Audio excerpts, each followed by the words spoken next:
पिंपळगाव शहरातील निफाड रोडवरील कचरा डेपोचा परिसरातील नागरिकांना खूप वर्षापासूनचा त्रास आहे। या कचरा डेपोचा प्रश्न मार्गी लावण्यासाठी दिलीपराव बनकर यांनी नेहमी प्रयत्न केले।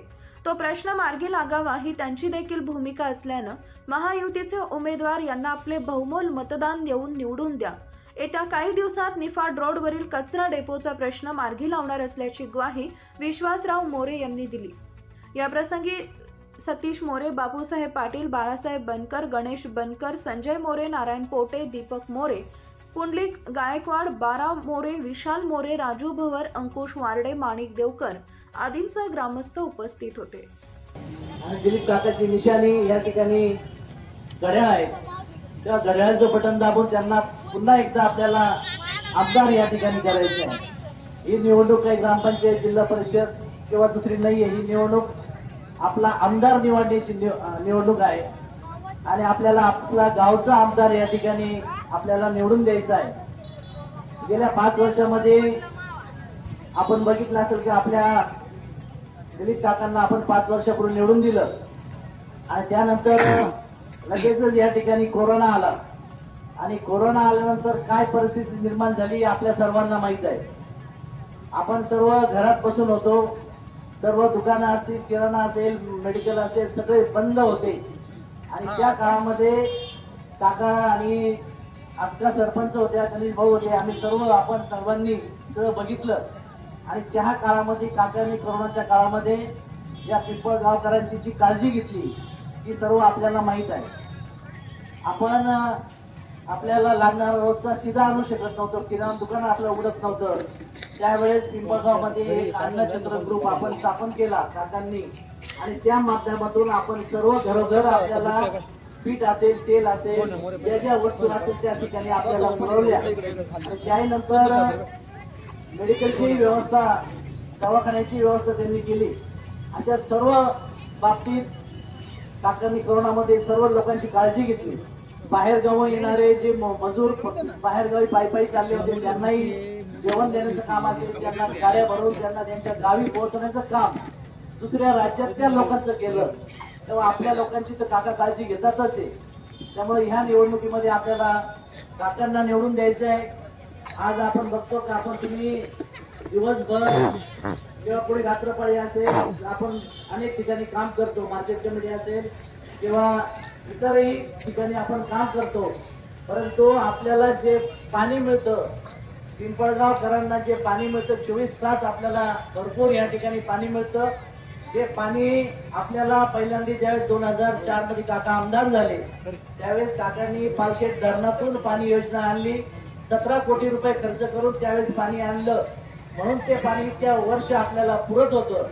पण गेल्या 2 वर्षांपासून पाणी कमी पडायला लागलं, तर मागच्या वर्षी काकांनी परत 35 कोटी रुपये शासनाकडून मंजूर करून घेतले आणि वाढीव पाणी योजना आपली परत आता नव्याने सुरू झालेली आहे। असे अनेक कामं या ठिकाणी काकांनी केले आहेत। आपले स्थानिक जे काही प्रश्न असतील ते यापूर्वीची ग्रामपंचायत असेल किंवा आता बाळा उपसरपंच या ठिकाणी बसलेत, या सर्वांनी आपले कामं करण्याचा प्रयत्न या ठिकाणी केलाच आहे। परंतु आमदारकीच्या माध्यमातून जे आपले कामं असतील ते दिलीप काका आपल्या पाठीशी राहून आपले सोडवतीलच। आपल्याला 2च प्रश्नांची या ठिकाणी प्रामुख्याने अडचण आहेत। या ठिकाणी असलेला हा कचरा डेपोची एक अडचण आपण जर बघितलं तर गेल्या 2.5 वर्षापासून या महाराष्ट्रामध्ये महायुतीचं सरकार या ठिकाणी आहे आणि या महायुतीच्या सरकारच्या माध्यमातून जर आपण बघितलं तर अनेक कामं खऱ्या अर्थानं या सरकारच्या काळामध्ये झालेली आहेत। यामध्ये खऱ्या अर्थानं सर्वात महत्वाकांक्षी जर योजना कोणती असेल तर आमच्या बऱ्याच माता भगिनी या ठिकाणी बसलेल्या आहेत। मुख्यमंत्री माझी लाडकी बहीण योजना, ही योजना प्रत्येक महिलेच्या खात्यावर 1500 रुपये या योजनेच्या माध्यमातून या महायुतीच्या सरकारच्या काळात म्हणजेच काकांच्याच माध्यमातून आपल्याला त्या ठिकाणी मिळालेले, त्याबद्दल मी या सरकारचं प्रथमतः अभिनंदन करतो। या मुख्यमंत्री माझी लाडकी बहीण योजनेमध्ये जर पुन्हा काका जर आपण निवडून दिले, काकांच्या घड्याळाच्या निशाणी समोरील बटन जर आपण दाबलं तर आपल्याला पुढे 2100 रुपये दर महिन्याला त्या ठिकाणी मिळणार आहे। त्यामुळे आपली सर्वांची जबाबदारी आहे सर्व महिलांना मिळतात ना 1500 रुपये, महिलांना मिळतात ना 1500 रुपये.